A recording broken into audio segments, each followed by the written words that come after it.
আমরা আমাদের রবের মুখাপেক্ষী। তিনি তার দয়ার ভাণ্ডার নিয়ে আছেন। আমরা রবের নিকট চেয়ে থাকি, তিনি অসীম দয়ালু। আমাদের রবের নিকট চাওয়ার প্রধান মাধ্যম হচ্ছে দোয়া।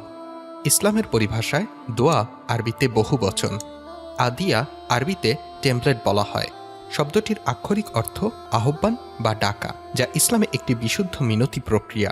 এই শব্দটি এসেছে একটি আরবি শব্দ থেকে, যার বাংলা অনুবাদ ডাক বা তলব করো, এবং মুসলমানরা একে ইসলামী আইন হিসেবে এবং সওয়াব বিবেচনা করে পালন করে থাকে।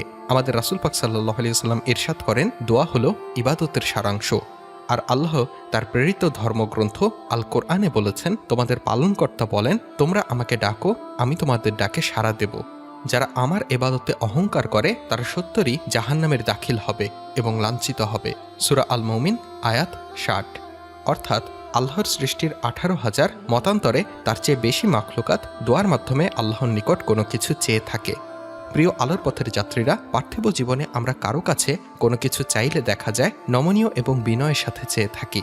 আর এক্ষেত্রে যদি আমাদের সৃষ্টিকর্তার নিকট আমরা গোলামরা তার মনিবের নিকট চাই, সেক্ষেত্রে অবশ্যই আমাদের ক্ষুধাভীরু মন নিয়ে আমাদের আল্লাহর নিকট নমনীয়ভাবে চাইতে হবে।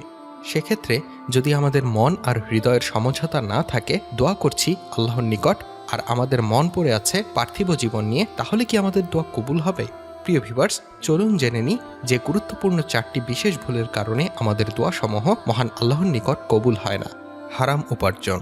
রাসূলুল্লাহ সাল্লাল্লাহু আলাইহি ওয়াসাল্লাম বলেছেন, এক লোক অনেক দূর থেকে সফর করে এসেছে। তার চুল কাপড় এলোমেলো, ধুলি ধূসরিত, আর সে তার 2 হাত আকাশের দিকে তুলে বলছে, ইয়া রব, ইয়া রব।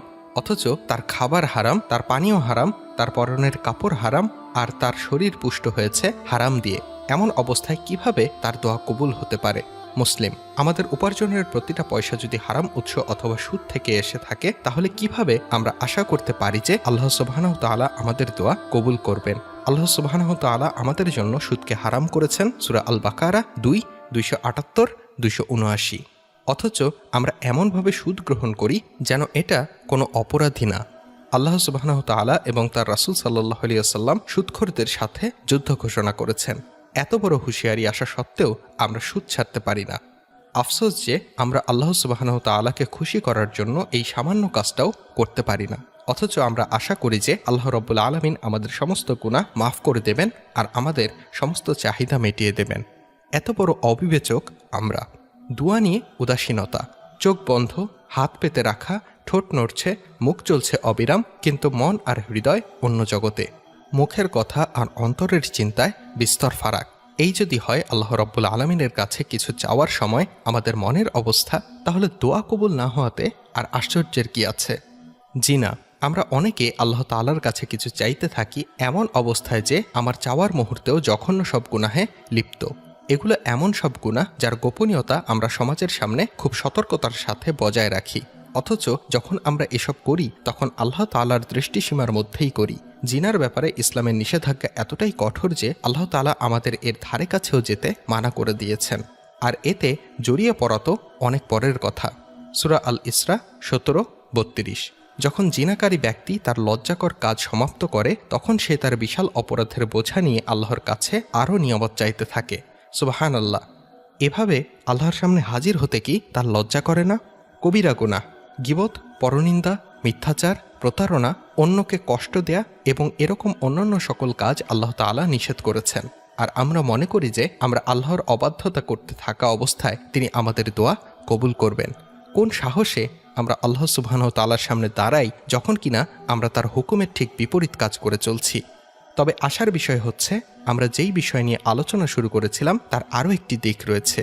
যারা আল্লাহ তাআলার একান্ত বাধ্য, যারা তাদের আমলের ব্যাপারে আন্তরিক, যারা আল্লাহর ভয়ে গুনাহ থেকে বেঁচে থাকে আর আল্লাহ তাআলার সন্তুষ্টির আশা নিয়ে ভালো কাজ করে, দোয়ার প্রতিফল তাৎক্ষণিক না পেলেও তাদের হতাশ হওয়ার কোনো কারণ নেই। আমাদের চারপাশে সব কিছুই পরীক্ষা। কোনো সুস্থ মস্তিষ্কের মানুষ চাইবে না এই পরীক্ষায় অকৃতকার্য হয়ে চূড়ান্ত ও সবচাইতে বড় পুরস্কার হাতছাড়া করতে। আল্লাহ যাকে কোরআনে সান্ত্বনা দিয়েছেন, যেখানে সেই রাসূল সাল্লাল্লাহু আলাইহি ওয়াসাল্লামকে আল্লাহ পরীক্ষা করেছেন, সেখানে আমরা কেন ছাড় পাবো? হাল ছেড়ে দেবেন না। আমাদের রব আমাদের পক্ষে আছেন। আন্তরিকতার সাথে চোখের পানি ফেলতে থাকুন। আল্লাহ তাআলার প্রতি সর্বোচ্চ ভরসা রেখে দোয়া করতে থাকুন। জেনে রাখুন, আল্লাহ আপনাকে নিরাশ করবেন না। যেমনটা অতীতে কোনো ঈমানদার বান্দাকে করেনি। মনে রাখবেন, রাসূলুল্লাহ সাল্লাল্লাহু আলাইহি ওয়াসাল্লাম বলেছেন, যখন আল্লাহ তার কোনো বান্দাকে ভালোবাসেন তখন তিনি তাকে পরীক্ষা করেন। তিরমিজি। প্রিয় ভিউয়ার্স, মহান আল্লাহ সুবহানাহু ওয়া তাআলা অসীম দয়ালু, তিনি রহমানুর রহিম, তিনি তার অসীম দয়ার ভাণ্ডার নিয়ে আছেন। অশ্রুসিক্ত নয়নে মহান রবের নিকট চাইতে পারলে তিনি কখনো আমাদের নিরাশ করবেন না। আমাদের সকলের দোয়া আল্লাহ কবুল করুক, আমিন। এই ভিডিওটি ভালো লাগলে লাইক দেবেন আর বেশি বেশি শেয়ার করবেন। আপনার একটি শেয়ারের মাধ্যমে অন্য আরেক দিনই ভাই এই বিষয়ে জানতে পারবে। আল্লাহ হাফেজ।